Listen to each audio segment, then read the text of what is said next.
any West African who makes the best jollof rice and you won't get a calm answer.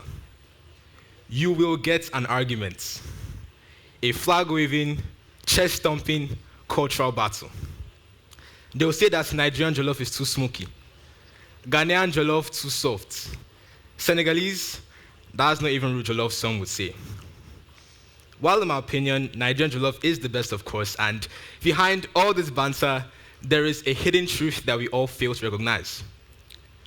Jollof rice is not iconic because one country can claim it. It's iconic because every country does. These arguments about which jollof rice is the best aren't proof of division. They are proof of ownership.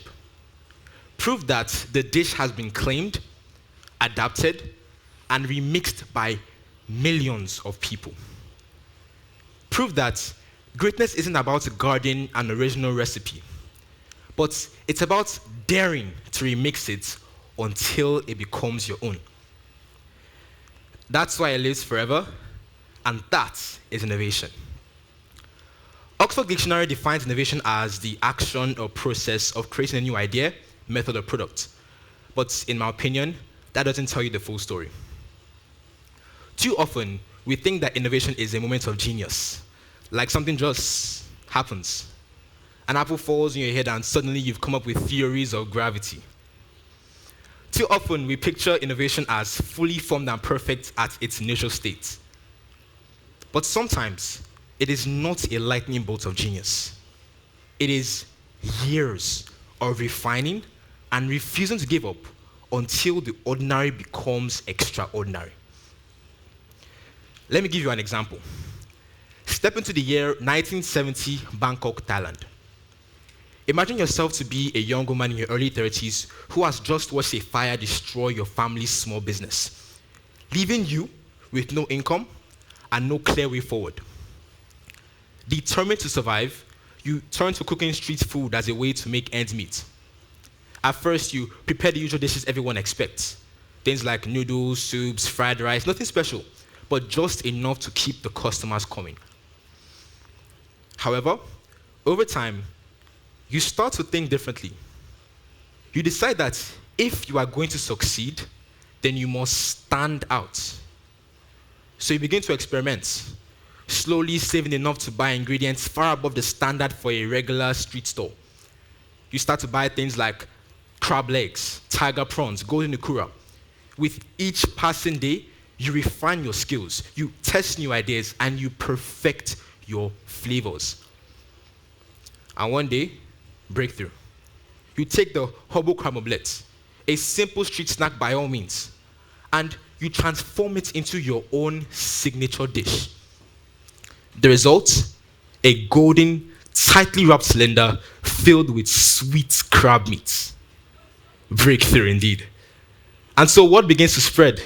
First among locals and among travelers, and eventually among food critics from around the world.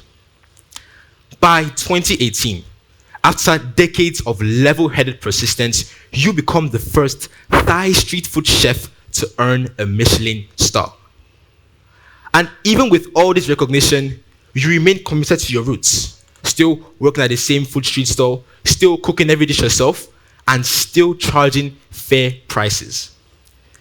Ladies and gentlemen, that is the story of Jay Fei, a woman who turned hardship into opportunity and built world-class excellence from the simplest of beginnings. Jay Fei did not have access to state-of-the-art kitchens or celebrity investors. But what she did have was fire and an unwillingness to settle for average. That is innovation. Look at Gordon Ramsay as well. Unbeknownst to many, Gordon Ramsay actually believed of becoming a professional footballer, and even going as far with his dream as to signing with a professional football club, the Rangers. Unfortunately, a career-ending knee injury cut that dream short. But do you know what Gordon did? Instead of giving up, Ramsay took that persistence and resilience that he learned from sports and applied the same to cooking. Marco Pierre White, the legendary chef who once mentored him, said, "Gordon Ramsay is the most competitive man I have ever met." And that competitiveness is what took him to the global stage. Like Gordon, innovation often starts when life shuts one door and forces us to not only walk through, but to build another. It's not only about the first dream that we have, it's about how you rebuild, reinvent, and rise higher than before. And here is the real secret ingredient. Innovation isn't only about the original, it's also about the remix. Think of music, for example. Afrobeat didn't come out of thin air. Fela Kuti did not invent the drums, and he certainly did not invent the saxophone or the electric guitar. But what he did was fuse high life, jazz, and Yoruba drumming into a rhythm so hypnotic 20 minutes would fly by on a single track. There's more. He packed his songs with lyrics that challenged dictators and gave a voice to the oppressed. That wasn't just music, that was resistance you could dance to. Take fashion, for example. When a designer takes old denim jeans, worn and faded, and patches it with Ankara fabric, suddenly, something that looks old and disposable becomes bold and new. That is innovation.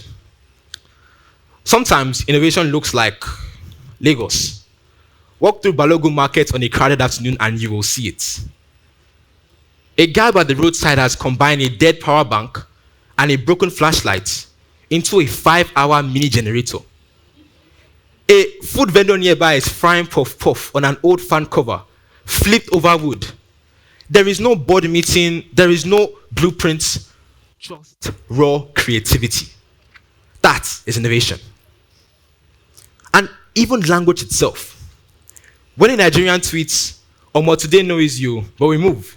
It's English, it's Pidgin Yoruba, it's all mashed together. And the product is something that only we could create. That is innovation.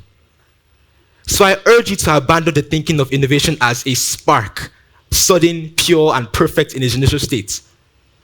The real truth about innovation is that it is more like a stew. It's messy, it burns, it simmers, and sometimes, at the right time, it overflows. Remember when I was talking about the jollof rice debates? Nigerian, Senegalese, Ghanaian? Maybe that's not even really what matters anymore.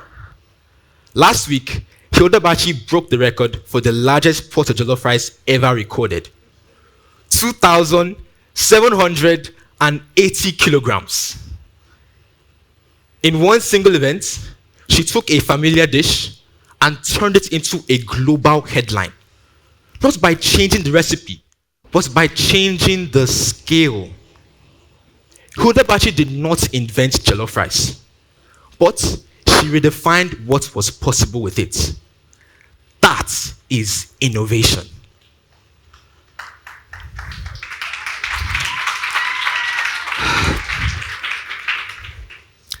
So the next time that you step into the kitchen, I want you to do something different. Spice it a little different. Mix it messily. Serve it proudly. The world needs more recipes. And maybe, just maybe, the next one is already inside of you. Thank you very much.